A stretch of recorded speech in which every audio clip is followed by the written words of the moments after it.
I ain't got nothing, y'all. Come on, I ain't got nothing but play up down.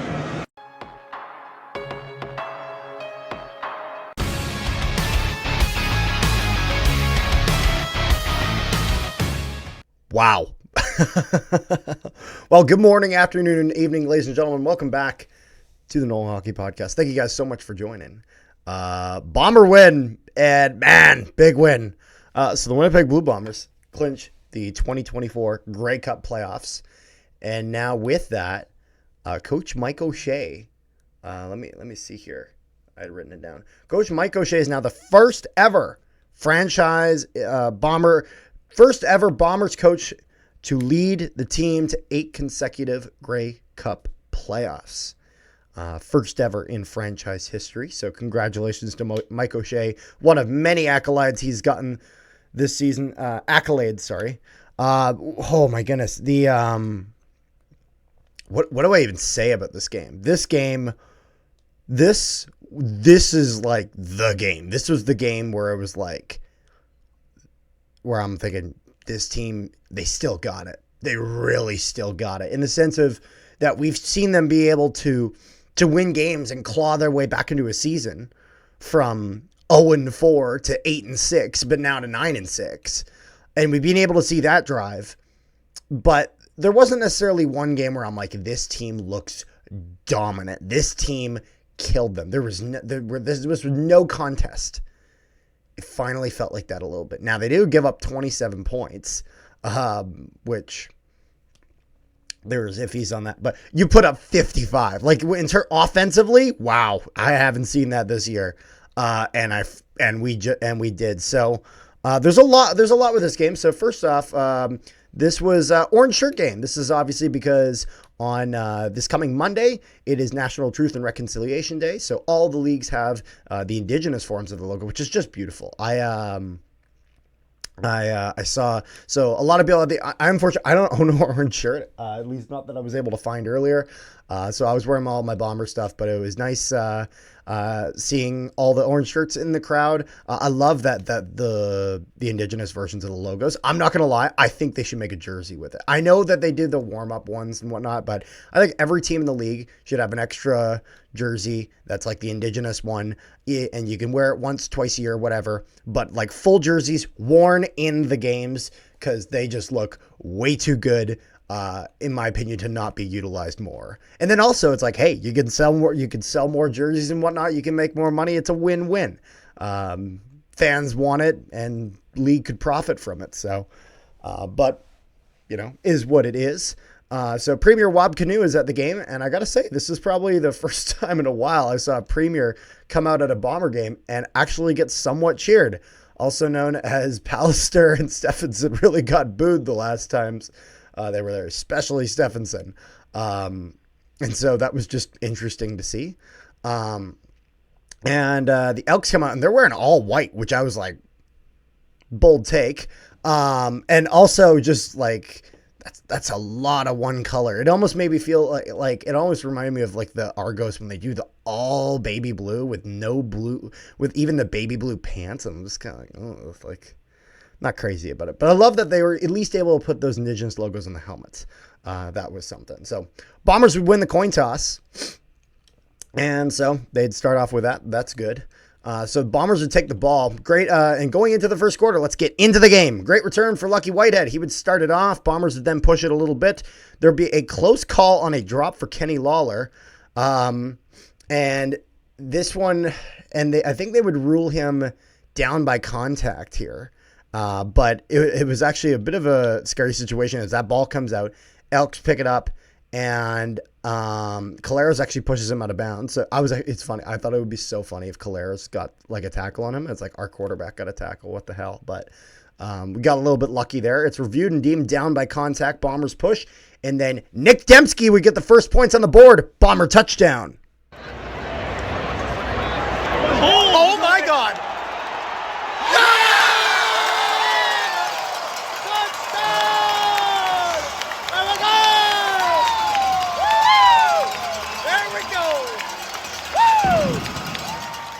Conversion is good, 7-0 Winnipeg. And at this point, they then in the apparently they had put some stuff out before this. I had not seen this, but they played it in the game. There's Popeyes ads coming out now because of Brady Oliveira's chicken celebration he did last week, where he had scored a touchdown. He gave the little chicken arms. And so Popeyes now with a lot of ads at the game. So just brilliant marketing, seriously. And I love how this is becoming a thing, kind of like in Hamilton. They got the Boveralls. Bo Levi Mitchell wearing the overalls. So it's nice seeing Winnipeg kind of get their own version of that. And honestly, if you're looking to market the league, make some money in all sorts of different ways, fun stuff like this, I love that. Kind of like when the Carolina Hurricanes really embraced the bunch of jerks thing. That was great. And then the Elks try to get the running game going, but they get stuffed on their first attempt. They eventually kind of would get it going, but they get stuffed at the start. And so I'm thinking, okay, stopping the run game tonight is going to be huge. Rankin ran 150 rushing yards against us last week or something like that. It was like in the 150 range. It was ridiculous. It was way too much. And so Bombers would continue to pressure a little bit on defense, not as much in the pass rush, but more of just ensuring that they're not giving up anything too crazy in terms of the running game and not sacrificing that passing game. Elks are forced to punt, and so I'm thinking this is a great start. Bombers get the run game going. Brady Oliveira, he's really punching that down. Great start for the running game. And then they would bring it all the way down. Sergio Castillo then hits the 39-yard field goal, makes this 10-0 Bombers. The Elks then try to get going. They try to establish a running game. They go to short yardage, and Dakota Prukop is stuffed. And the Elks don't get it in short yardage, forced to turnover on downs. Oh, come on! Get him back! Down! Turnover on downs, Bomber ball. They get it going. And the very next play, Wheatfall with the touchdown.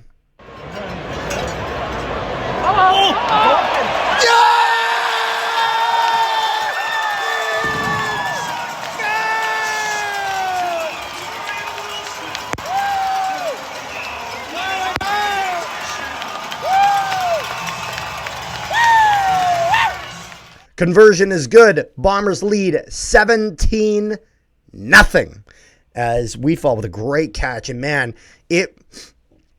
that Dembski throw, that throw for Wheatfall, they were, so first off, the Dembski touchdown, the first one, that safety gets burned. And so the Bombers for so long have been looking for that long ball. They've kind of had glimpses of it where they've gotten one in one game and one in another, but none where they were really able to push it down the field. And Zach Caleros was able to show why he has won MOPs, why he has won Grey Cups, why he has been the franchise quarterback.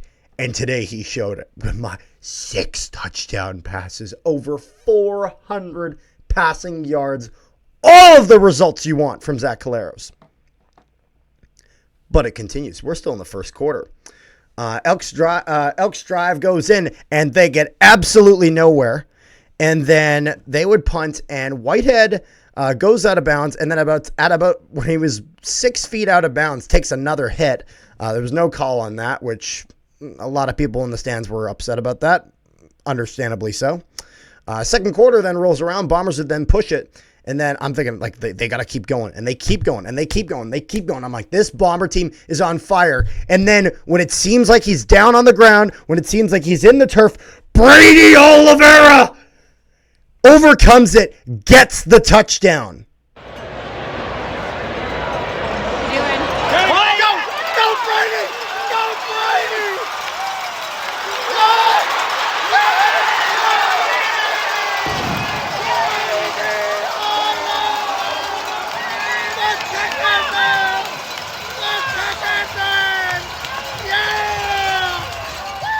Conversion is good. 31-0 Winnipeg. Oh, that run was so damn good by Oliveira.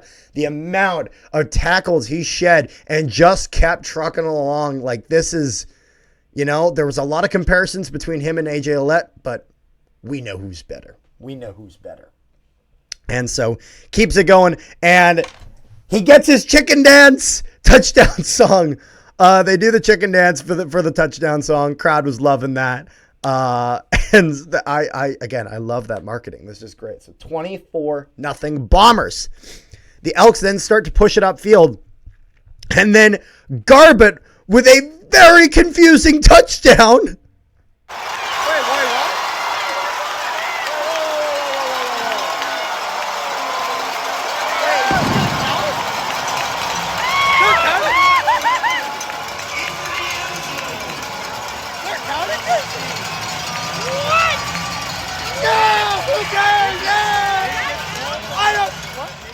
Garbutt gets the touchdown defensively. Conversion is good.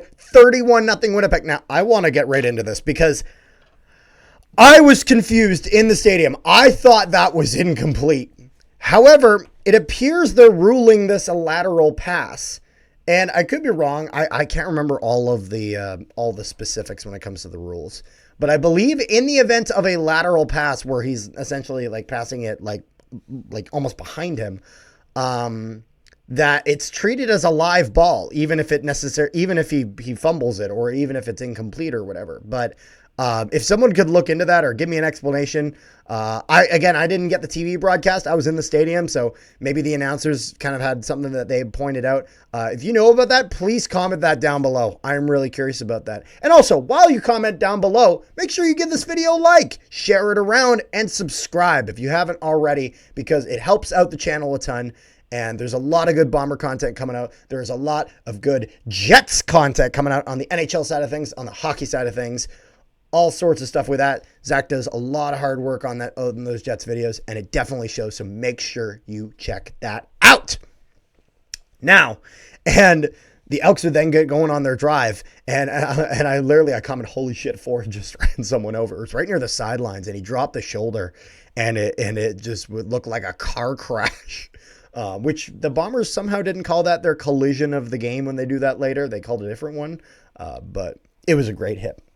And then Rankin gets going, and he gets a crazy long run, and this is exactly what I didn't want the Elks getting, as I was thinking if they got to go up to the air, eventually Bethel Thompson's going to get burnt. There was no picks in this game, as that defensive touchdown for Garbutt counts as a fumble recovery, I believe. I can't remember exactly how they classify that, but the Elks get going down the field, and it looks like they may go for it on third down, but they're down 31-0, and they're thinking as much as they would love to get a touchdown, they need points, because if they turn over this ball on downs again and they get nothing, then there's just no momentum. So they take the 18-yard field goal. Boris Beatty hits it.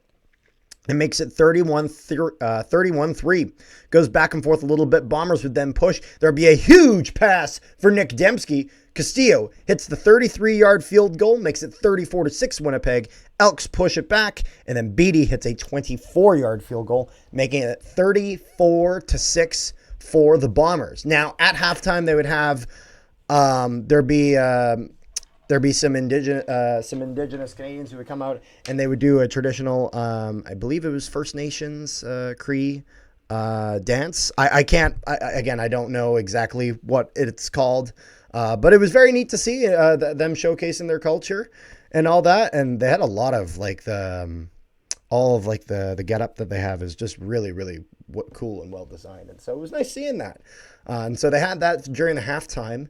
And so we would come back in the third quarter. Elks would start with a strong return. They would push it. And then very, very shortly after, they would grab themselves a touchdown.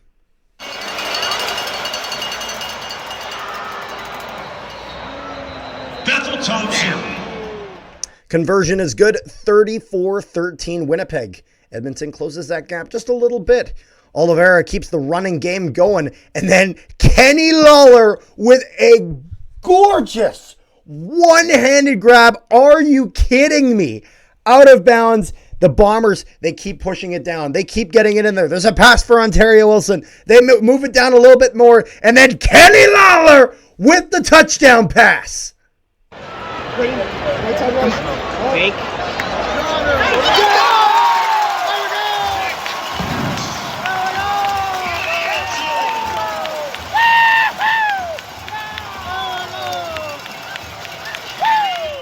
Lawler with a gorgeous catch. Conversion is good. 41-13 Bombers. I'm ecstatic at this point. Like, there's nothing more I can ask for. The offense is finally going. It's finally going. The Elks then push. There's a big pass for Eugene Lewis. They move that ball down the field, and then Ayers comes in with the Bombers' first sack of the night. Get to him! Go!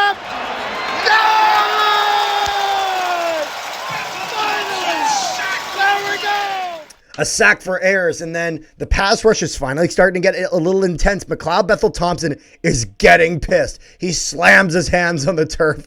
You can tell this guy is not happy. Now, the Elks would then challenge for defensive pass interference. They would go to commercial break, and they'd come back, and we'd find out that the challenge actually succeeds. First down, Elks. They continue down, and they grab themselves a touchdown. The conversion was good, 41-20 for the Bombers. Elks now make that to a 3-score game. There'd be a good return by Lucky Whitehead. And then another huge pass for Kenny Lawler. He would have 130 receiving yards, 8 receptions on 9 targets tonight. Great job for Kenny Lawler. Very, very happy with him. But another guy with a good game. He got 110 receiving yards, and that was the guy who got the next touchdown in this game, Nick Dembski, with his second of the night.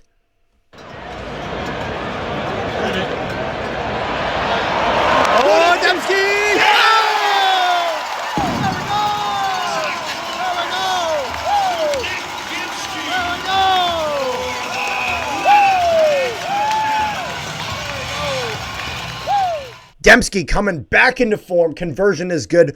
48-20 Bombers.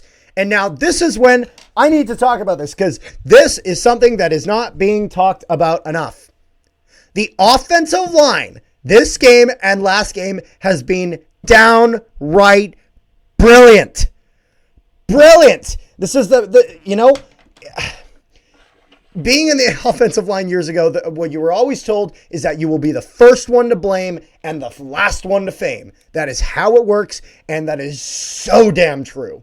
And this O-line is not getting nearly enough credit for its performance this game and last game against Edmonton, as they have allowed next to nothing in terms of, like, they gave up, I think, a sack later when Terry Wilson was in. But besides that, Caleros had minimal pressure, and even when he did, the offensive line was able to at least keep their guys, especially credit to Eric Lofton here. He was able to keep that defensive end in front of him, allowing Caleros to escape outside the pocket, scramble, and get himself an angle for a good throw. That was something that Eric Lofton has struggled with a little bit. This was something that Yoshi Hardrick was so good at. Eric Lofton was trying to kind of fill those shoes. He's finally started to figure that out a little bit. And Zach Caleros has been able to really get back in that sweet spot of being able to throw in the pocket, but then when the pocket is starting to collapse a little bit, he has that out because the offensive line is able to hold them back enough and be able to just perform the way they need to allow Zach to work his magic. And that's the thing. It's as much as Caleros deserves so much credit for what he's doing, none of that works if this offensive line isn't able to protect them. So massive, massive, massive props to the offensive line. I'm very impressed with all of them right now. Very impressed. I hope that continues. I want more of this because that was brilliant. Moving on. Elks Elks drive gets nowhere as they are just trying to get this going, trying to get back in this game. Bombers would then push. There would be defensive pass interference against the Edmonton Elks. First down, Winnipeg. And then Kenny Lawler would grab his second touchdown of the night. Zach? Zach's not going to run for that one.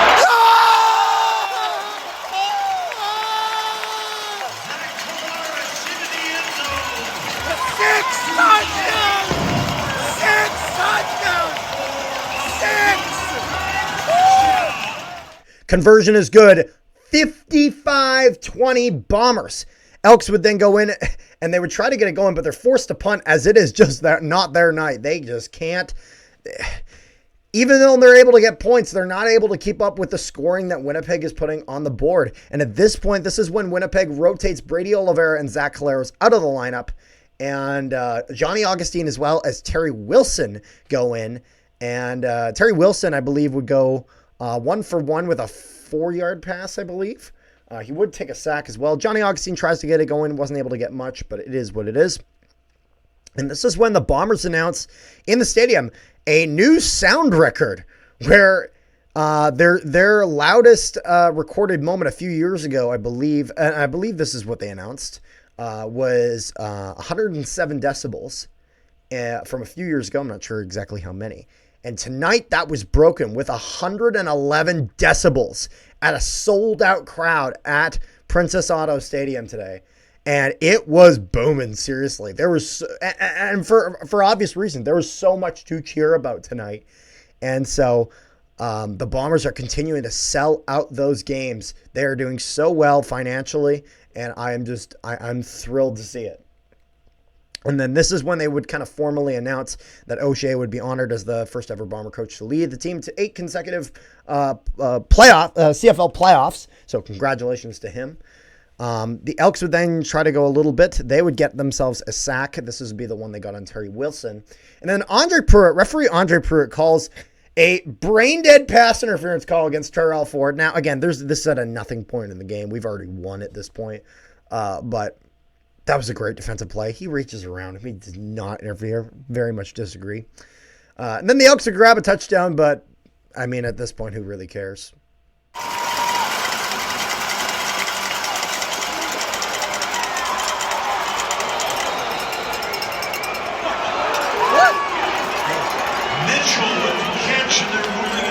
Challenge it, Osh! Challenge it!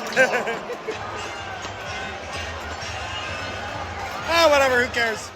Conversion is good. 55-27 is the final score as they got that touchdown with it when it ran out of time. It's funny. You saw the guy go into the end zone and he didn't know whether to celebrate or not. 55-27. The Bombers go to 9-6. They have clinched a playoff spot. Now all they're looking for is that West final, if they can. And right now it is 16-0 for the BC Lions. It's currently halftime in that game. Hopefully the Ticats can come back a little bit, as it'd be very helpful if they could get a win here, as the Bombers are now sitting at 9-6. They have 18 points. Lions currently at 7-7 with 14 points. And again, they're currently in the game with the Ticats, so we will have to see how that goes. But that was such a fun night for me. Lots of good football. Zach Calera is playing out of his mind. Nick Dembski playing out of his mind. Kenny Lawler playing out of his mind. The offensive line playing out of their mind. And again, I want to see more praises for this O-line right now. Again, not even because it's not even like that they've played perfect all season. I've been critical of them when I felt it was appropriate to be critical of them, but I think they deserve their praises as well. So good job on the O-line. All in all, thank you guys so much for watching. Make sure you guys like, share, and subscribe if you have not already. I sure hope you did. I asked you earlier in the video, but it is what it is. And so we will see you guys next time for the next game. Also, make sure to check out Canadian Football Central for league-wide CFL content. Got a lot of good stuff coming out there. And I'll see you guys next time. Can they take the lead on this drive?